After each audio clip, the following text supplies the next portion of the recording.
favorite hymnal.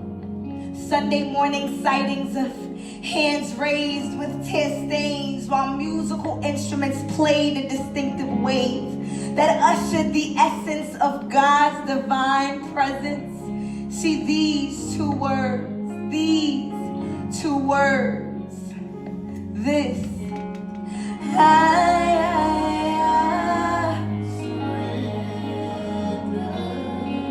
has the ability to pierce through the compounds of heaven.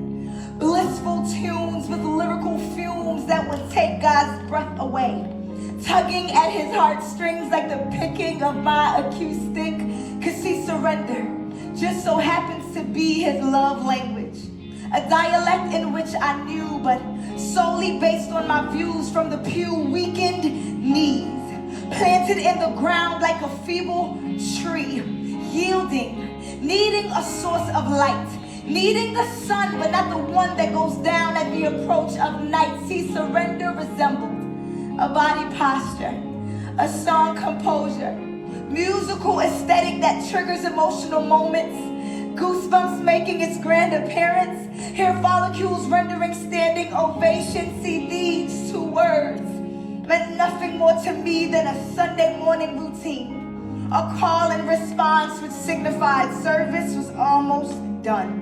The altar, filled with emotional beings while I patiently await my confirmation reservation for brunch. See, these two words, this I, surrender, was more like an anthem to the faith. A faith in which God, in his sovereignty, grants a dust-composed being the ability to choose. And like dust, constantly getting swept up, clinging to things I shouldn't, dwelling in spaces not destined like boxes, confined, limiting my access to divine purpose by pursuing a life with the absence of Christ. Unbeknownst to me, a box checked by church just wouldn't suffice, and yet Christ was never too far, watching as I digest society's lukewarm stuffed recipes of self-sufficiency with keys to getting ahead.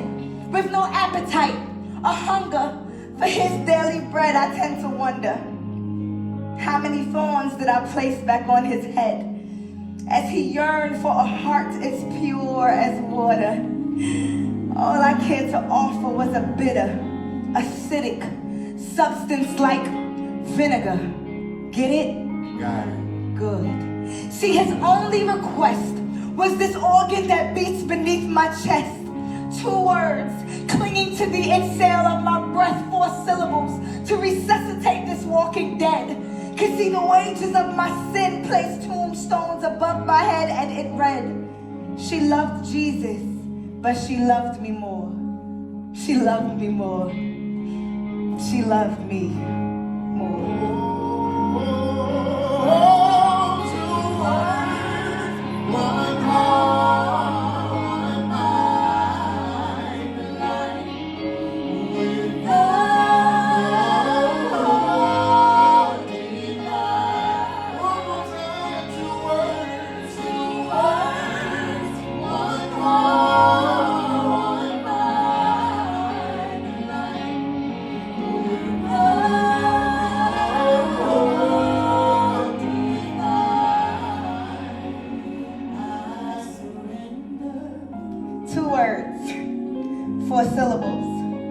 Projected on my TV screen as I watched my favorite movie scene.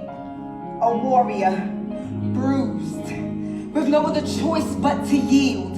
Knees bent, heart racing, as his storyline meets a tragic end.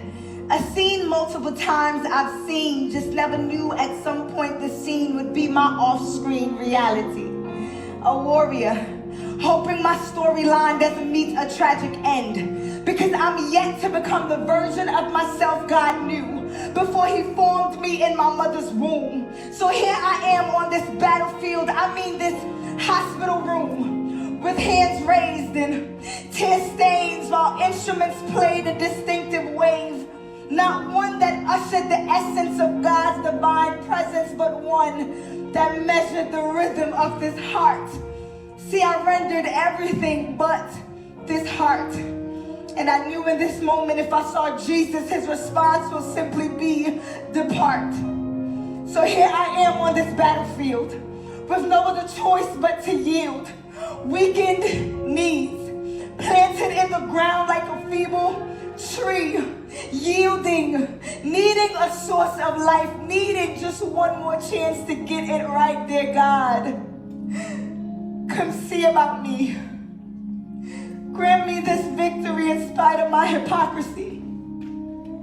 See, I vowed to love you wholeheartedly, setting my mind on things above, no longer neglecting you, my first love. See, these two words will be my daily posture.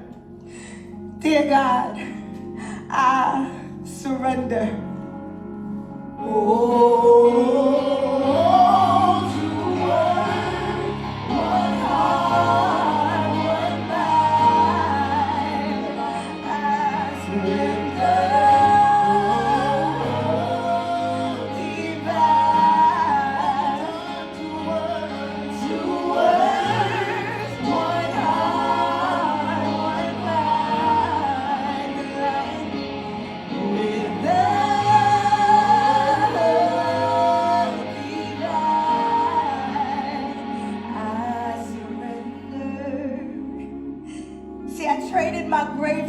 For heavenly robe.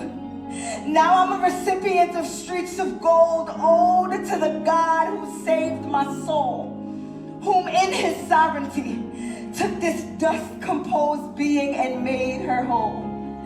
So my response from now till eternity will simply